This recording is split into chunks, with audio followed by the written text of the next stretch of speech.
It's now the time for our interview with our resident psychologist, Maria Andreoli. She's going to be talking to us about the adolescent identity and how social media and online spaces are shaping the identity of our teenagers. Maria, thank you so much for joining us this morning. It's great to have you back with us. Thanks for having me. Great to be back on. So, Maria, let's talk about adolescence and identity shaping. So, how are they using social media, and how does social media affect their sense of identity? Can you walk us through a little bit about why is that important for a teenager? Yeah, for sure. So first of all, like adolescence is a really important time period. Like it's basically the time where the child is beginning to form their own sense of who they are. They're asking questions like, who am I? Where do I belong?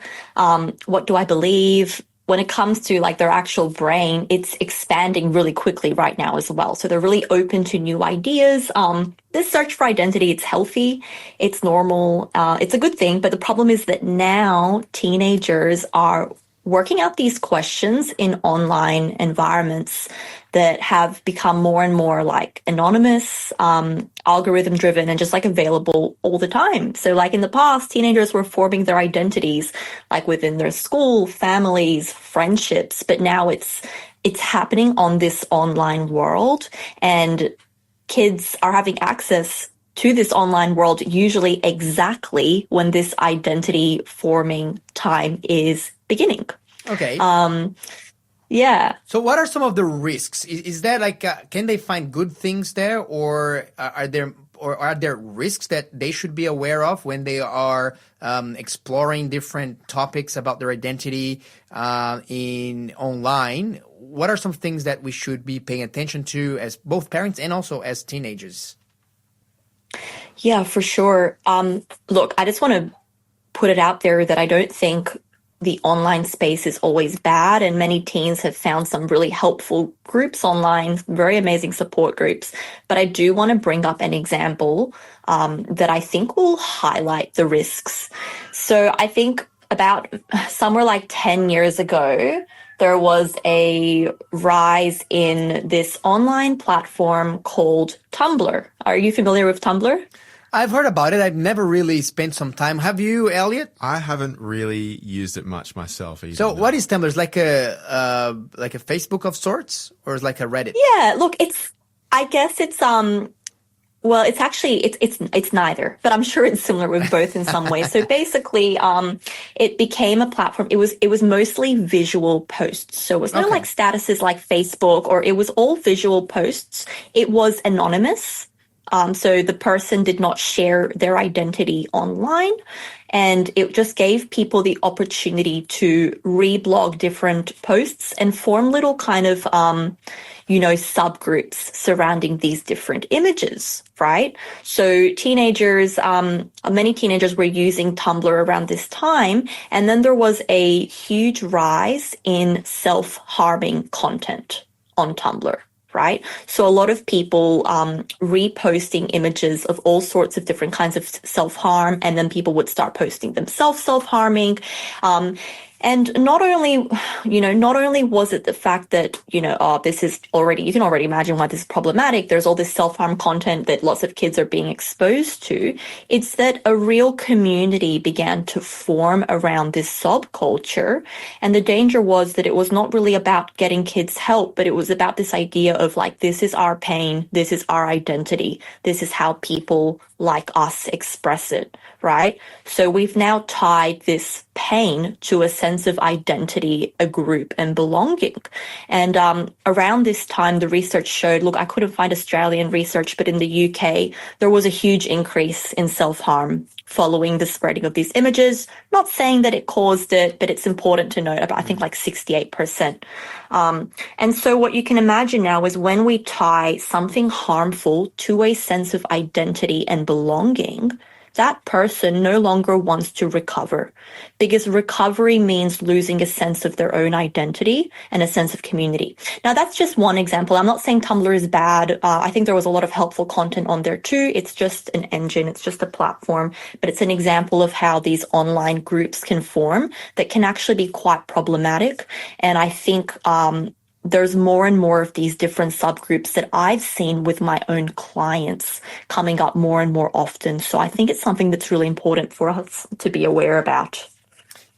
Maria, this is very interesting that you bring that up, and I can think of some teenagers that I met and some parents that were really worried because their teenagers, they entered into some rabbit holes in the internet, and all of a sudden that really helped to shape a lot of their philosophy, a lot of their mindset, and which was leading to very risky behaviors in regards to various areas of their lives. And how does that work? And what can parents do? Because the parents at the same time, they were quite they were worried that if they would limit the internet connection or the access to their teenagers at that time, they were worried that this could cause some kind of rebellion of the teenagers, that they would resist then going to school or to communicating with the parents. So they allowed them to navigate and use the internet freely, but at the same time they were also worried because they were quite worried with the contents that they were consuming and how the algorithm was feeding them. What are some of the elements here in those stories? Is that story isolated, or is this something that you as a psychologist you see frequently? Yeah, you raised a really good point that parents are really scared to now remove these things from their teenagers, they have reason. They do have good reason to feel that way. Look, I've seen it a lot with my clients. You asked how it worked, and I guess it's, coming back to, they're searching for that sense of identity. Being a teenager is a really confusing time. There's lots of hormones and emotions, and I guess these online platforms can very much give an explanation for their pain, and if they're struggling socially, can provide them a group and a sense of belonging as well. So it makes sense why it's so powerful. Look, as parents, I think that it's really important that we are aware of this when our kids are growing, so we can be more proactive in our approach, meaning we get to it before it gets to them, because once the child has access to all of these groups, and especially if these groups are more high risk messages coming across that are leading to risk of serious self-harm or even not listening to parents, it becomes very difficult to now remove it. I have a lot of clients who their children have gotten so deep into these online communities. Look, some are helpful and they do find some of them helpful, but some of them are not. Some of them are actually really unhelpful, and it means so much to them, where if there is a real fear that if they take it off them, that child will become suicidal. And the kids, my clients have said that, this is the only thing that brings me meaning and belonging. And I don't actually advise parents to remove it. It's like, we've gone too far down the rabbit hole now, So the first thing I would tell parents is you need to be aware. We need to be proactive, not reactive. We need to be guiding our children from before adolescence and before they have access to the online world. And once we decide to give them access, we need to be very aware of it and having open conversations. But look, I don't want any parents listening whose teens are already quite far into these online groups and identities to feel a sense of discouragement. It's never too late, but I will say that you have to be very careful in your approach. You cannot, if you, I guess the more you shame that child about, what they might be learning, what they might have gotten involved in, what they might be doing online, the more you try to be very restrictive and controlling when you have in the past given them a lot of freedom, that might not be the best approach. You might actually push them further into secrecy. So I think when we've gotten so far, the best thing to do, first of all, is work on reconnecting with that child. You may not agree with what they've kind of what their beliefs they're starting to carry and hold now based off those online communities. But I think we need to start with connection. And from there, we need to get curious and ask questions, not saying, oh, this is ridiculous. What are you saying? Why are you dressing this way? What are you coming up with? But asking the questions, what is this online space giving you? What is it providing for you that you don't feel out here? And do you feel better or worse after being there? How does it help you? And really just starting at that point is just starting at connection and asking the questions with the mindset of, well, why did they get involved in this? What were they lacking that made them feel that this is something that they needed? What did this provide for them? That is fascinating. And it's good that you're helping us to get some language to even start these conversations, but in a very natural, non-judgmental and accepting, caring way. Because I think this is, as you mentioned, the risk is to push them even further into secrecy, into close and to shut that door of communication even further. One question that I have for you, Maria, is that I think that in these online communities, we often see a bunch of teenagers, going around, they're just trying to figure things out in life, and perhaps some of them with some unhelpful ideas and identities. But who else is lurking in the shadows in these groups? Are these spaces really safe for teens to just explore who they are? Or do we see other figures, other actors as well exploiting those vulnerabilities? Yeah.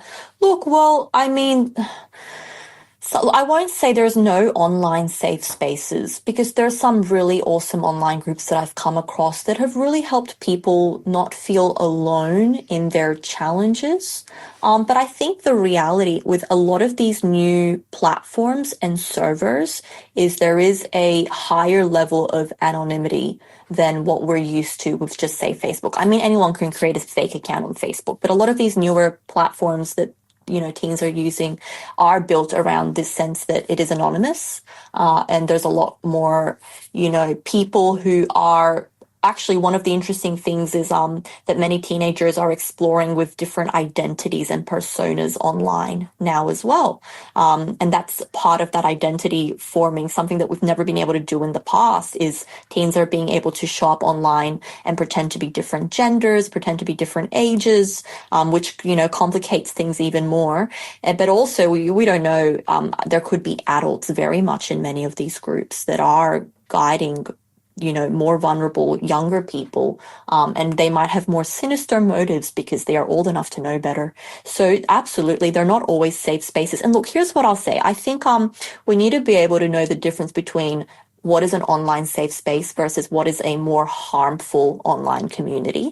And I think some red flags that parents want to look out for is when your teen's online life has a sense of secrecy. There's a lot of secrecy around what they're doing. They're beginning to isolate themselves more.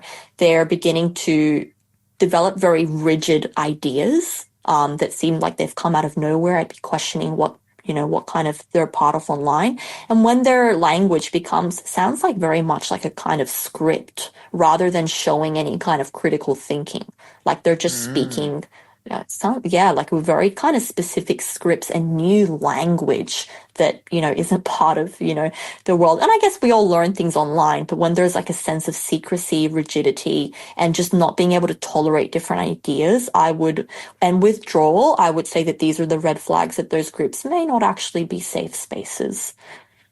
I see. So, Maria, what are some of the, parting words that you can give to parents that are quite worried with the patterns, the usages of their teenagers in terms of social media and online consumption? You gave us already some good examples of conversation starters, but if you could just distill down to like one or two key thoughts, what would they be?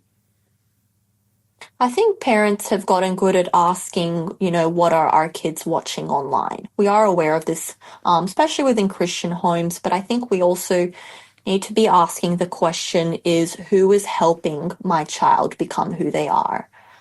Because we need to recognize that it's not just what they're consuming, but in this developmental period is what is the identity that they are now forming. Okay. Well, Maria, thank you so much. This is such helpful advice here, and not advice, but education, really, and awareness around this topic. We're looking forward to talk to you again in a fortnight. Thanks.